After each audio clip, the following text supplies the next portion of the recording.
Assalamualaikum warahmatullahi wabarakatuh. Oke, hari ini kita mau bahas apa? Judulnya nanti akan tersebut dengan sendirinya, mungkin di beberapa penjelasan mungkin pertengahan penjelasan kali ya, nanti akan tersebut dengan sendirinya. Jadi kita mau bahas tentang apa? Oke. Komunikasi. Oke. Mungkin yang pernah bertemu sama saya atau yang pernah sharing sama saya untuk saat sesi laktasi massa sekaligus konsultasi, ya, massage laktasi ya dan konsultasi ini pernah dapat saran juga dari aku, sharing. Oke, mungkin lebih singkat daripada yang ini ya. Ini akan aku jelaskan secara rentet, lebih rentetannya ya. Untuk ibu yang menyusui menggunakan alat bantu seperti DOT, aku sering banget kasih masukan seperti ini. Usahakan adik bayi nempel langsung ke payudara. Sesekali, tidak harus setiap hari, tapi sesekali sebelum pumping. Kalau bisa sebelum pumping ya. Kalau sebelum pumping baru setiap hari dong Bu Bidan. Oke, monggo itu silahkan disesuaikan sama jadwalnya ya. Nah, kenapa? Ini sering menjadi pertanyaan, kenapa? Bukannya sama aja? Atau juga yang penting ASI, Oke. Ini aku akan jelasin secara singkat ya. Kenapa? Jadi gini, air liur bayi itu merupakan sumber informasi.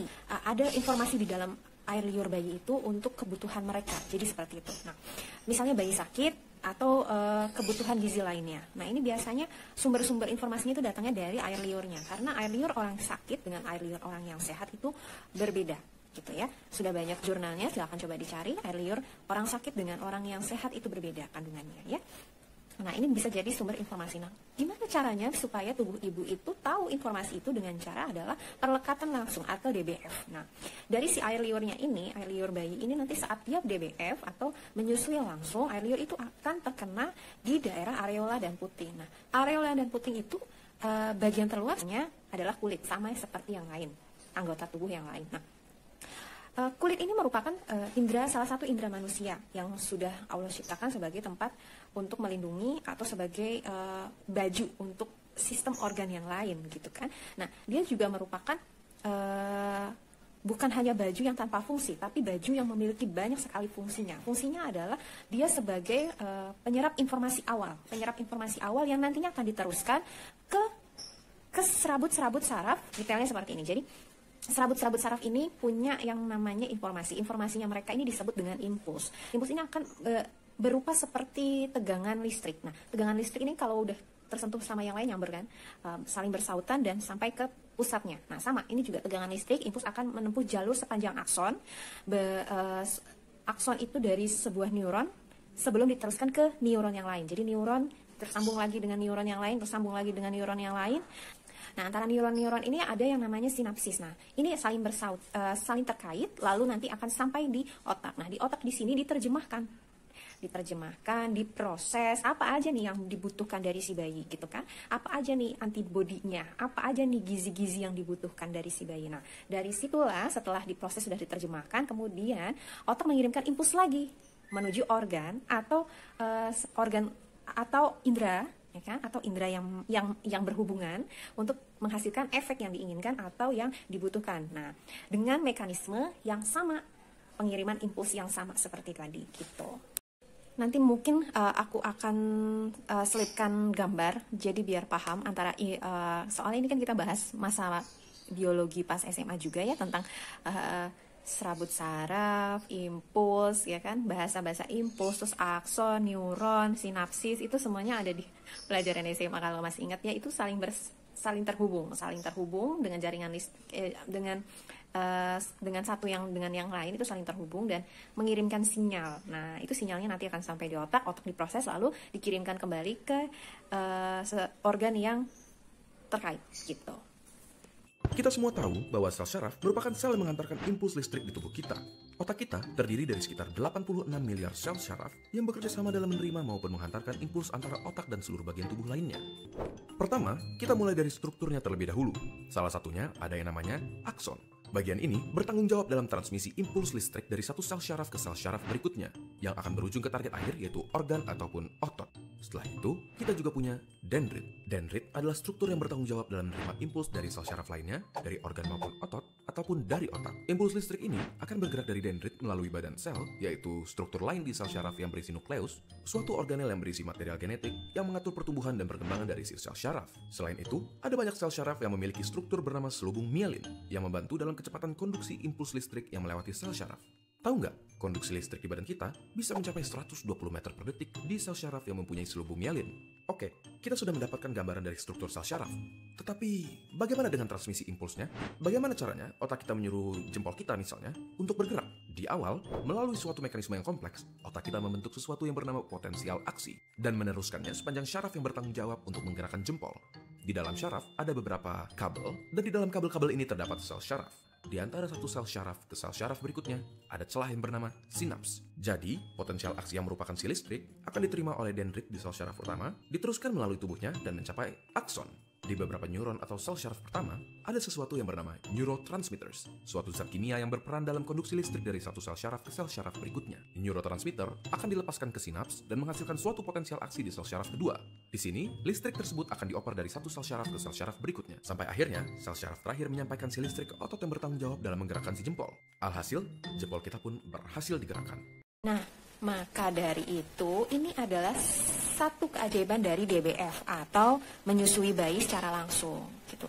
Dan belum banyak nih dipahami secara langsung oleh kebanyakan orang luar. Jadi belum banyak yang dipahami tentang hal ini. DBF atau menyusui langsung merupakan petunjuk yang krusial terhadap komposisi ASI. Maka dari itu, kandungan ASI antara satu ibu dengan ibu yang lain bisa jadi berbeda karena kebutuhan anak itu berbeda.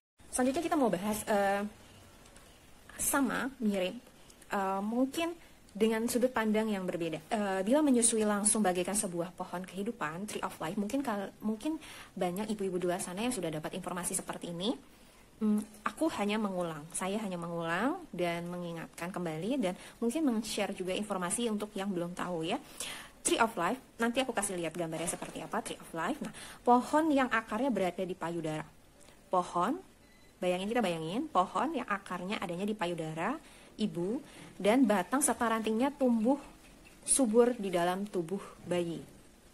Nah, ini menggambarkan ikatan kuat yang terjalin selama ibu menyusui bayinya secara langsung gitu. Nah, kita bayangkan kembali ya gambar tree of life.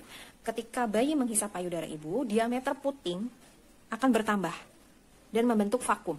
Diameter puting akan untuk ibu-ibu yang menyusui atau saat hamil itu sudah terbentuk areola sama putingnya itu lebih besar.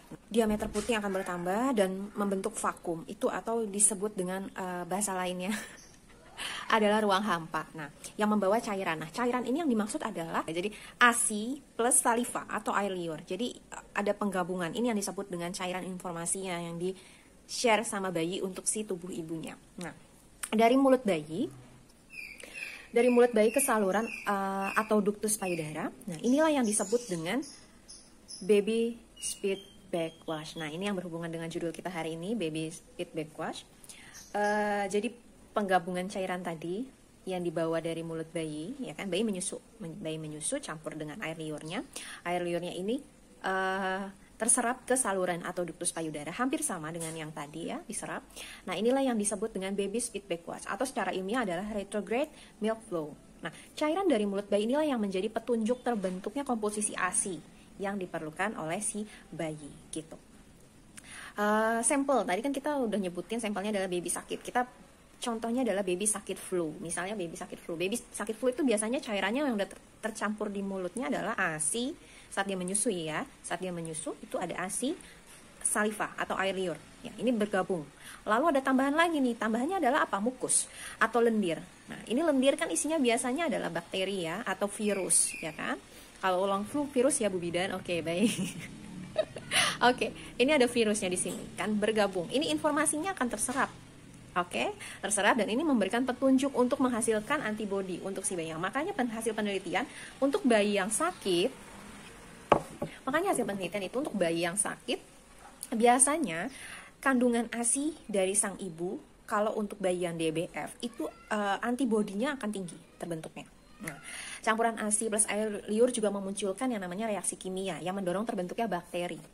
Bakterinya bakteri baik gitu, yang berguna untuk tubuh si bayi gitu. Inilah mengapa menyusui langsung adalah sebuah proses interaksi, proses komunikasi antara tubuh ibu dengan tubuh bayi.